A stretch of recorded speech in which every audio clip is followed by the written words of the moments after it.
السلام عليكم ورحمة الله وبركاته. أهلا ومرحبا بكم متابعي الكرام.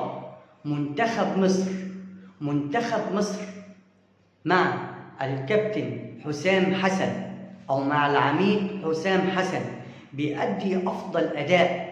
منتخب مصر لديه أقوى خط هجوم: محمد صلاح، مصطفى محمد، عمر مرموش. منتخب مصر بالأداء ده هو استطاع الفوز على الرأس الأخضر 3-0. منتخب مصر مع حسام حسن استطاع الفوز 3-0 وضيع أكتر من كذا هدف. نجم المباراة بلا منازع مصطفى محمد. نجم المباراة بلا منازع مصطفى محمد. منتخب مصر فاز 3-0.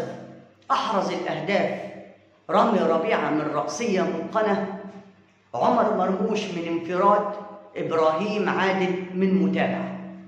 لو نظرنا إلى سير المباراة، لو عينينا بصت على المباراة وسير المباراة، نجد إن مروان عطية لما استلم الكرة عمل رؤية كاملة للملعب، أعطاها لأحمد سيد زيزو اللي تقدم بيها خطوتين، ومن على خط منطقة 18 يرفع كرة عرضية لرامي ربيعة يحرز منها الهدف الأول برأسية متقنة.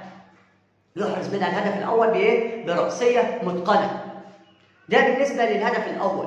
الهدف الثاني كورة برضه من مروان عطية مصطفى محمد العمر مرموش من انفراد. مستحيل أي مهاجم يضيع الكرة دي، بل لو مدافع مش هيضيع الكرة دي. ده بالنسبة لعمر مرموش الهدف الثاني. الهدف الثالث إبراهيم عادل، متابعة من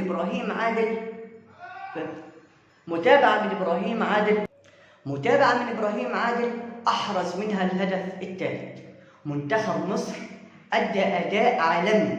منتخب مصر أدى كرة جميلة تفكرنا بالكابتن حسن شحاتة في 3 كأس الأمم الأفريقية 2006 2008 2010. ده بالنسبة لمنتخب مصر. طبعا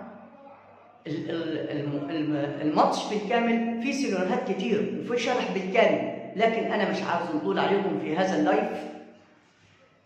إن شاء الله الشرح بالكامل، التحكيم، كل شيء، الفكر الفني للكابتن حسام حسن، تشكيلة الكابتن حسام حسن بالكامل في أرض الملعب، إن شاء الله موجودة على القناة على اليوتيوب قناة الكوتش سبورت. لا، في نهاية اللايف لايك وشير وصلي على النبي الزين. شكرا لكم والسلام عليكم ورحمة الله.